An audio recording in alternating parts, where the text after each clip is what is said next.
സുലൈമാൻ നബിയെ 6 മണിക്കൂറും വേണ്ട 6 മിനിറ്റും വേണ്ട, നിങ്ങളൊന്ന് കണ്ണ് ചിമ്മി മരിക്കുന്നതിന്റെ ഇടയിൽ 3000 മൈലുകൾക്കപ്പുറത്ത് കിടക്കുന്ന ബിൽഖീസിന്റെ രാജസിംഹാസനം നിങ്ങളുടെ മുന്നിൽ എത്തിച്ചു തരാ.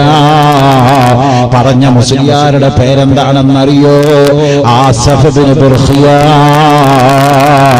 ഔലിയാക്കളിൽ ഖുതുബിന്റെ ദരജയിലെത്തിയ മഹാനാണ്.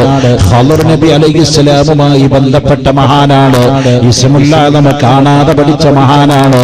ഇസ്മുൽ ആദമിന്റെ ബർക്കത്ത് കൊണ്ട് ഞാൻ കൊണ്ടുവന്നു തരാമെന്ന് പറഞ്ഞപ്പോ സുലൈമാൻ നബിയുടെ മുമ്പിലിരിക്കുന്ന പിശാചികൾ ഞെട്ടി, ശൈത്താന്മാര് വിറച്ചു, പിശാചികൾ ഞെട്ടി വിറച്ചു. ഇഫ്രീത്തിന് പറ്റാത്തത് ഈ ചൂക്ലി മനുഷ്യന് പറ്റുമോ? എന്നാ കേട്ടോ, സുലൈമാൻ നബി അലൈഹിസ്സലാം തങ്ങൾ പറഞ്ഞു, എന്നാ ആസഫേ നീ പറഞ്ഞ കാര്യം നടക്കുമെന്ന് ഞാനൊന്ന് നോക്കട്ടെ. സുലൈമാൻ നബി കണ്ണങ്ങടച്ചപ്പോ ഇസ്മുൽ ആദം വിളിച്ചു. ആര്? ആസഫ് ബിൻ ബുർഖിയ. എന്താണ് ഇസ്മുൽ ആദം? അത് എക്സ്പ്ലാനേഷൻ ചെയ്യുന്ന സംഭവമാണ്. ഇസ്മുൽ ആദം പഠിച്ച വിവരമുള്ള ഒരാൾക്ക് ലോകത്ത് എന്ത് കാര്യം നടത്താനോ ഒരൊറ്റ സെക്കൻഡ് സമയമേ വേണ്ടൂ. എന്താണ് മോനെ, എന്താണ് പ്രിയപ്പെട്ട ഉമ്മ ഇസ്മുൽ ആദം? വലില്ലാഹിൽ അസ്മാഉൽ ഹുസ്നാ. അല്ലാഹുവിന് ഒരുപാട് പേരുണ്ട്, 4000 ചില്ലാനം പേരുണ്ട് അല്ലാഹു. യാ അലിയു യാ കബീറു യാ അലീമു യാ ഖദീറു യാ സമീഉ യാ ബസീറു യാ ലത്തീഫു യാ ഖബീർ. ഹദ്ദാദ് റതീബിൽ പറഞ്ഞ ഈ പേരിൽ ഒരു പേര് ഇസ്മുൽ ആദമാണ്.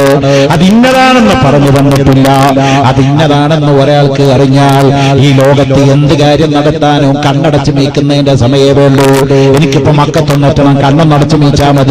ഇസ്മുൽ ആദം അറിയുന്ന ആൾക്ക് എവിടെ എന്ത് കാര്യം നടത്താൻ ഒറ്റ സെക്കൻഡേ വേണ്ടൂ.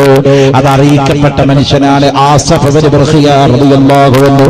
ഔലിയാക്കളിൽ ഖുതുബിന്റെ സ്ഥാനത്തെത്തിയ മഹാനാണ്. ഖളർ അലൈഹിസ്സലാമുമായി ബന്ധപ്പെട്ട മഹാനാണ്. അദ്ദേഹം ഇസ്മുൽ ആദം അങ്ങ് ചൊല്ലിയപ്പോ സുലൈമാൻ നബി കണ്ണങ്ങ് തുറന്നപ്പോ ബിൽഖീസിന്റെ കൊട്ടാരത്തിന്റെ അകത്തിരിക്കുന്ന രാജസിംഹാസനം ഇലാ ഹദറത്തിൻ നബി സുലൈമാൻ